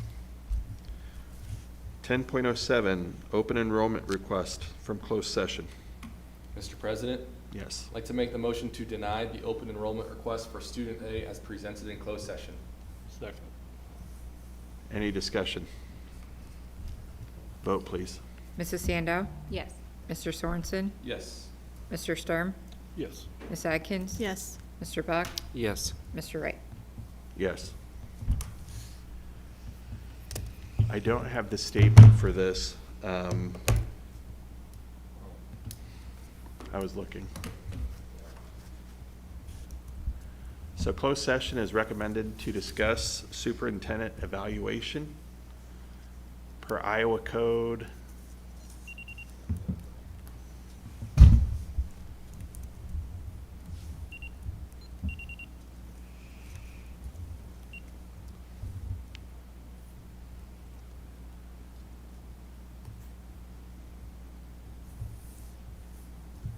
Is it still under 21.51A?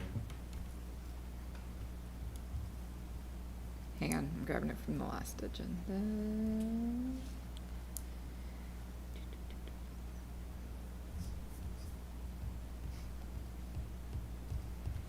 Sorry, everybody at home.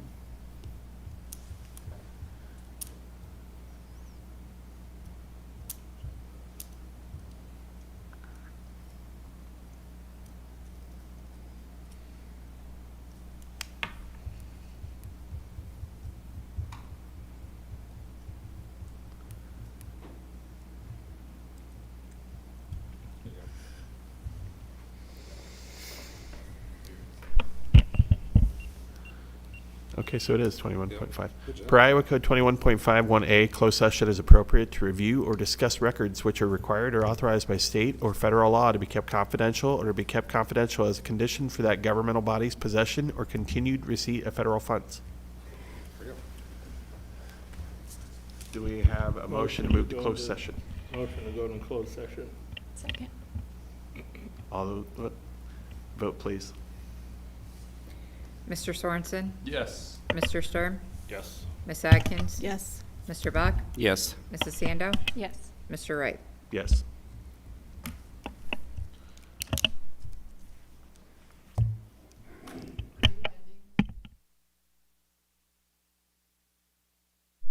Yeah, we'll just, there's no more action items, so when we come out of closed session, we're just gonna end the meeting, so. Future meetings, Yep, future meetings are, Tuesday, May 19th. Yep. We moved it Yep. to Tuesday because of the senior award night. that is correct. Senior award night, so now we're Tuesday the 19th, so. Otherwise, we will see you guys